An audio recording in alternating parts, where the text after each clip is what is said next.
বাঙালি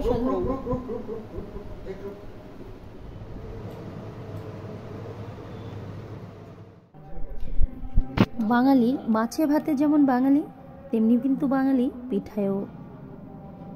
আর শীতের দিন হলে তো কথাই নেই, সেটা হলো যে চিতই পিঠা আর খেজুরের গুড়, ও জমে যায় দিনটা। আর রাতটা গরম গরম পিঠা খেজুরের গুড় দিয়ে খেতে তো মজা। আর সাথে এই আমাদের সুন্দর রাস্তার পাশে যে পিঠেগুলো তৈরি করে এত সুন্দর হয়, এত সুন্দর হয় যা বলে বোঝাতে পারবো না। আর তারা আমাদেরকে সাথে দেয় সরিষা বাটা, ধনে পাতা ভর্তা। কি যে টেস্টি হয় জানো না, আমরা খুব খুব খুশি। আর দেখো এত সুন্দর করে তারা চুলো তৈরি করে, যাব মানে দেখে মন মানে চোখ জুড়িয়ে যাবে, মন জুড়িয়ে যায়। পিঠেগুলো খুবই টেস্টি হয়, সাথে মনে হয় পোলার চাল দেয়, সাথে আওলা চাল তো আমাদের মানে দেশি চালটা থাকে, মানে খুবই মজাদার। আসলেই খুব মজা, আমরা খুব খুব ভালো খাই, প্রতি বছর এখান থেকে পিঠা নিয়ে খাই।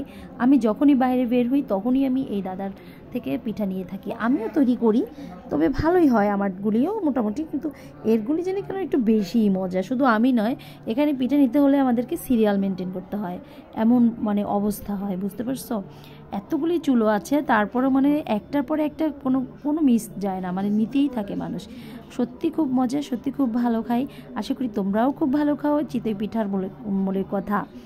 আর দেখো বিশেষ করে চুলোগুলো এত সুন্দর। আর তার সাথে এই দাদা দিদির সাথে তাদের মেয়ে, ছোট্ট একটা মেয়েও আছে, সেও হেল্প করে। খুব ভালো লাগে, পরিবার সহ তারা এভাবে আসলে এগিয়ে যাক, সবাই ভালো থাকুক সবাই। আর ঘরে নিয়ে এসেই মা ছেড়ে শুরু করে দিলাম পিঠে খাওয়া।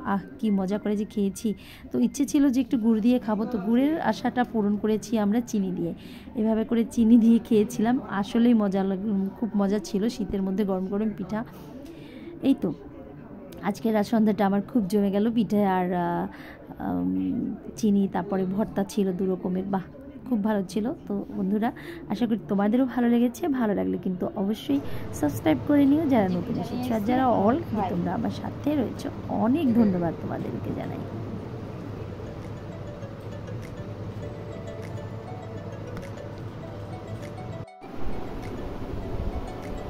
কি খাচ্ছি এত মজা করে জানো? সাজে পিঠা। অসাধারণ।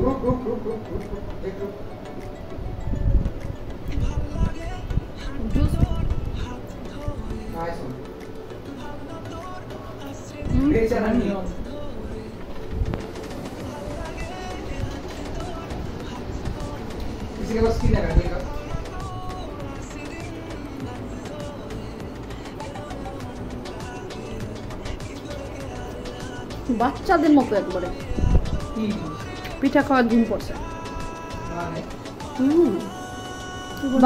থ্যাংক ইউ তোমাদের এতক্ষণ সাথে ছিলে, ভালো লাগলে শেয়ার করে দেখো। Thank you so much.